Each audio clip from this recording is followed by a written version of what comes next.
ચાલો બાળકો, આજે આપણે કદરૂપુ બતકની વાર્તા જોઈએ. એક સુંદર મજાનું જંગલ હતું. જંગલમાં એક તળાવની આસપાસ ઘણા બધા પક્ષીઓ રહેતા હતા.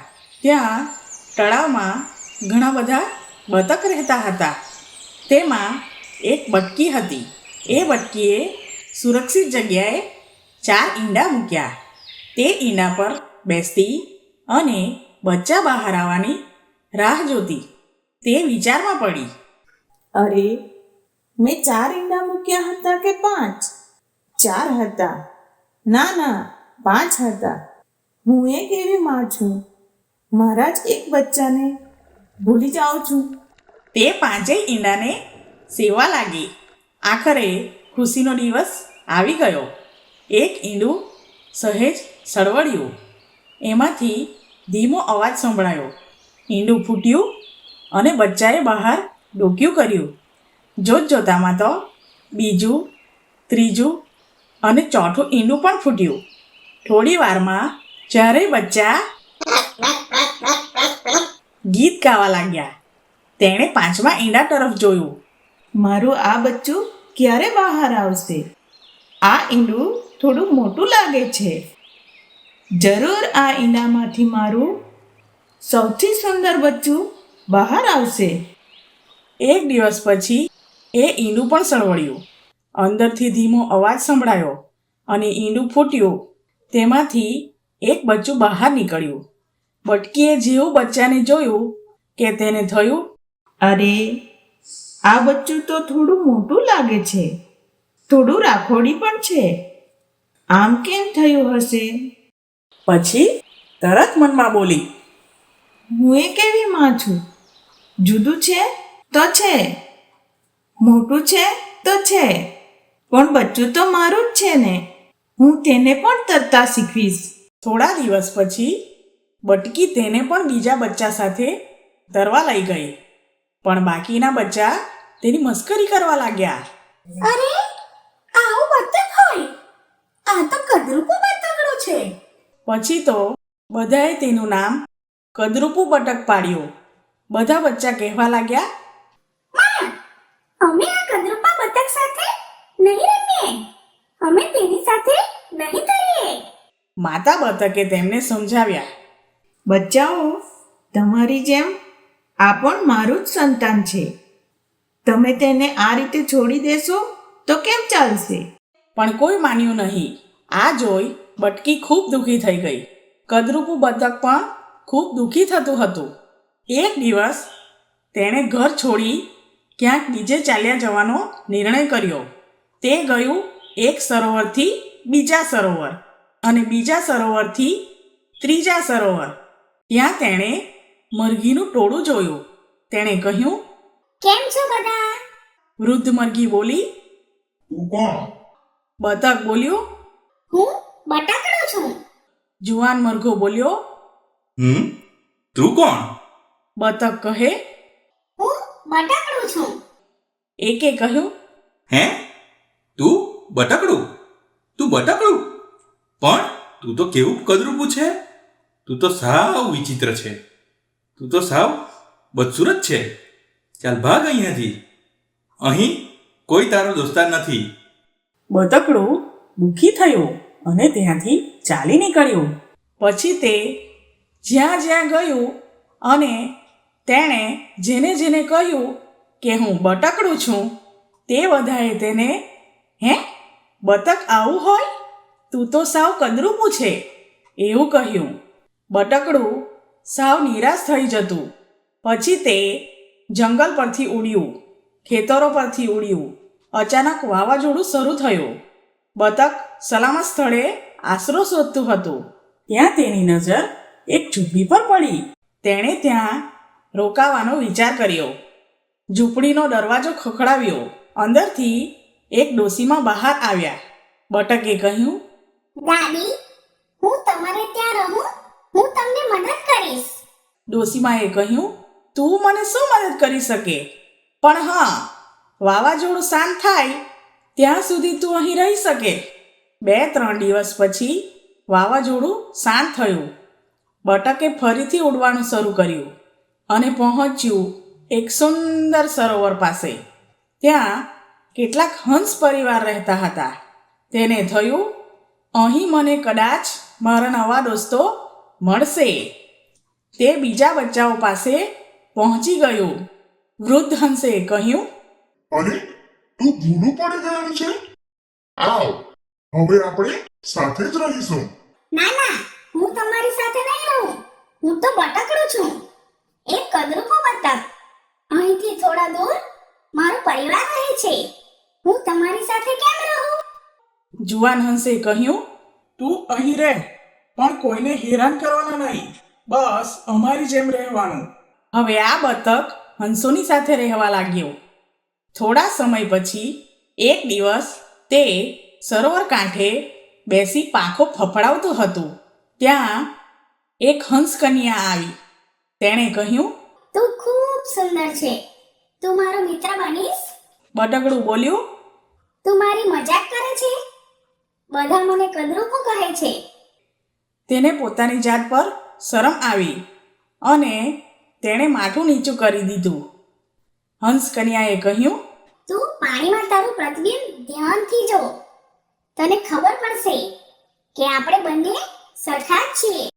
તેની નજર પાણીમાં પડી અને તેણે પોતાનું પ્રતિબિંબ ફરીથી જોયું. તે ખરેખર ખૂબ સુંદર હતું, પણ તે બતક જેવું લાગતું ન હતું. તે તો એક રાજહંસ હતો, એક સુંદર યુવાન રાજહંસ. હવે તેને સમજાયું તેને બધા કદરૂપો બતક કેમ કહેતા હતા. તેણે હંસ કન્યાનો આભાર માન્યો અને તેની સાથે આકાશમાં ઉડી ગયો. જોયું બાળકો, આ વાર્તા ઉપરથી આપણને શીખવા મળે છે કે આપણે પોતાની જાતને ઓછું ના સમજવું. બધાને ભગવાને કોઈક ને કોઈક ગુણ આપ્યો જ હોય છે. આ વાર્તામાં આપણે જોયું, જે બતક પોતાને કદરૂપો બતક સમજી રહ્યો હતો તે છેવટે સુંદર રાજહંસ નીકળ્યો.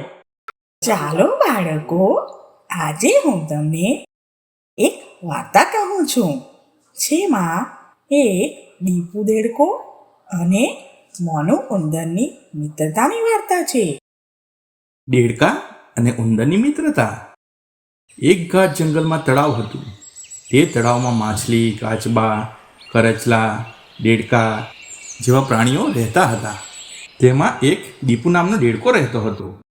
બધા દેડકામાંથી કોઈ પણ તેની સાથે મિત્રતા ના કરતું. દીપુ સ્વભાવે ખૂબ જ દયાળુ અને નિર્દોષ હતો. ત્યાં કેટલા દેડકા રમતા હતા. ત્યાં જઈને તેમની સાથે દોસ્તી કરવાની કોશિશ કરી તો બધાએ તેની મજાક ઉડાવી. એક દેડકો કહે, જોની, આ દીપુ દેડકો તો આપણી સાથે મિત્રતા કરવા માંગે છે. જા જા, અહીંથી ચાલ્યો જા. તારી સાથે કોઈ દોસ્તી નહીં કરે.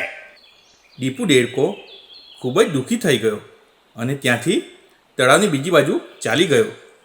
એક ઝાડની બખોલમાં એક મીકુ નામનો ઉંદર રહેતો હતો. એક દિવસ દેડકો તળાવ કિનારે એ ઝાડ પાસે બેઠો હતો. એવામાં મીકુ ઉંદરની નજર તેના ઉપર પડી. દીપુ દેડકો ખૂબ ઉદાસ થઈને બેઠો હતો. એ જોઈને મીકુ તેની પાસે ગયો. શું થયું દીપુ? કેમ આટલો દુઃખી છે? કંઈ નહીં મોનું, મેં મારી બિરાદરીના દેડકાઓ સાથે દોસ્તી કરવા કોશિશ કરી, પણ તેમણે મને ના પાડી અને બધા જ મારી મજાક ઉડાવવા લાગ્યા. હવે હું શું કરું? મારી સાથે કોઈ મિત્રતા નથી કરતું. મારો કોઈ મિત્ર નથી. તો ચિંતા ન કર, આજથી હું તારો મિત્ર બનીશ. આજથી આપણે બંને દોસ્ત. ચાલ, આવ મારા ઘરે. આપણે જઈએ. ઘરમાં બેસીને ખૂબ સારી વાતો કરીશું. હા, ચાલ. હવે દીપુ દેડકો અને મોનો ઉંદર બંને એકબીજા સાથે હરવા ફરવા લાગ્યા. બંને તળાવના કિનારે ફરતા અને ખૂબ વાતો કરતા. તો ક્યારેક દીપુ દેડકો મોનુના ઘરે આવતો અને તેઓ કલાકો સુધી સાથે બેસીને વાતો કરતા રહેતા. એક દિવસ દીપુ દેડકો વિચારવા લાગ્યો, હું હંમેશા મોનુના ઘરે જાઉં છું, પણ મોનુ ક્યારે પાણીમાં અંદર મારા ઘરે નથી આવતો. લાવ, આજે હું તેને મારા ઘરે લઈ જાઉં. તેથી દીપુ દેડકાએ મોનું ઉંદરને બોલાવવા માટે જાય છે. દીપુ દેડકો ઝાડ પાસે જઈને બૂમ પાડે છે, માનો અલા હું માનું, ચાલ આપણે ફરવા જઈએ છે.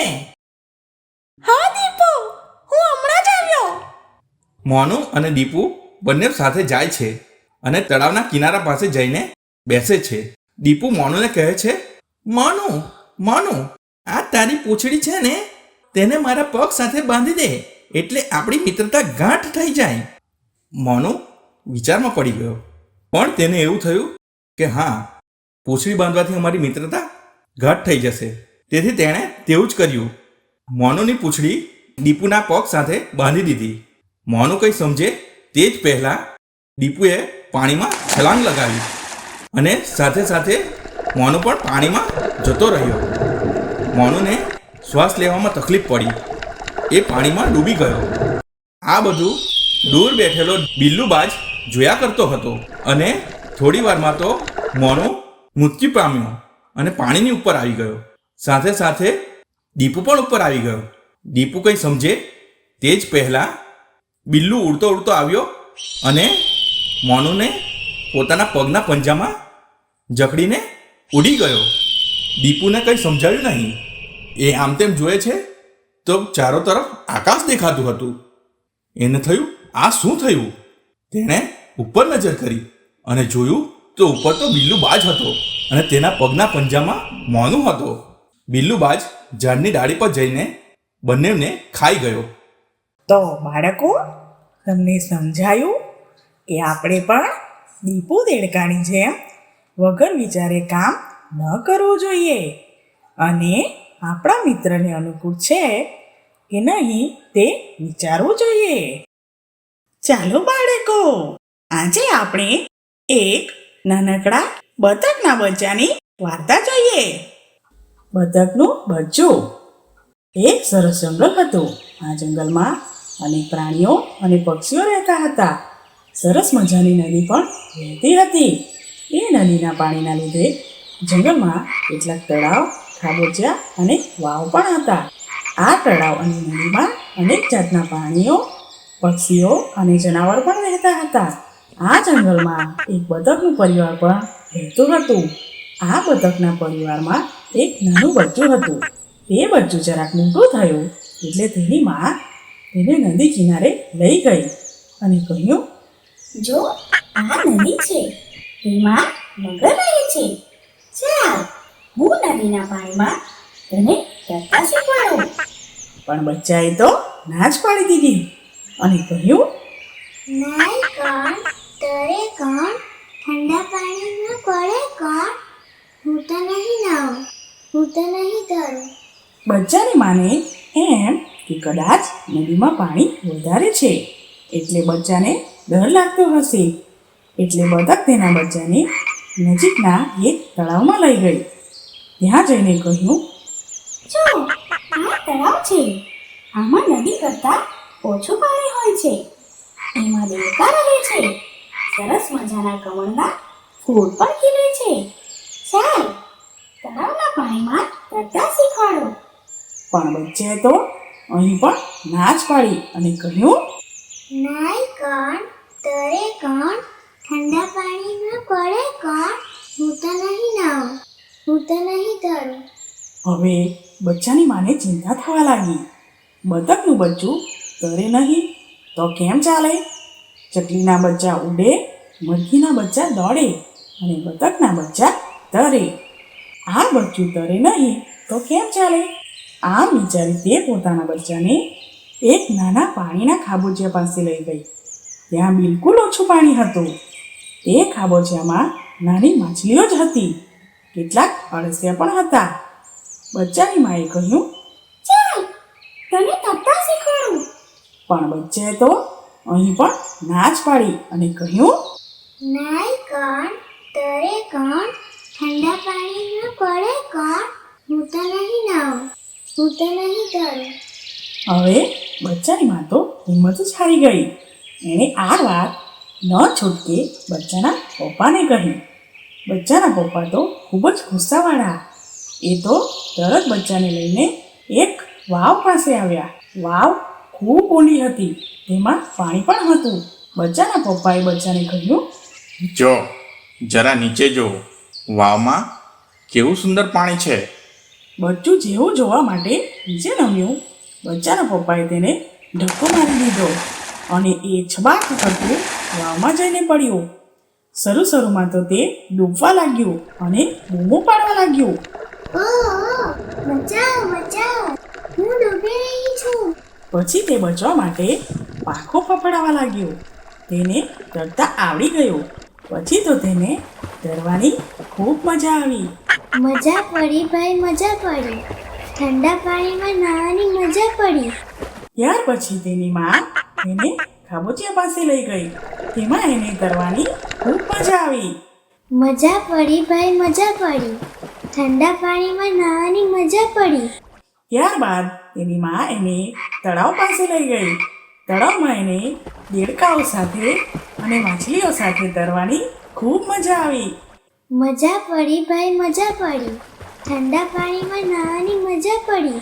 ત્યાર પછી તેની માં એને નદી કિનારે લઈ ગઈ. ત્યાં તો તે એક કિનારાથી બીજા કિનારા સુધી દૂર સુધી તરીને ગયું. એમ એની માં દરેક જગ્યાએ એને તરવા લઈ ગઈ અને બચ્ચું તો ખૂબ રાજી થઈ ગયું. મજા પડી ભાઈ, મજા પડી.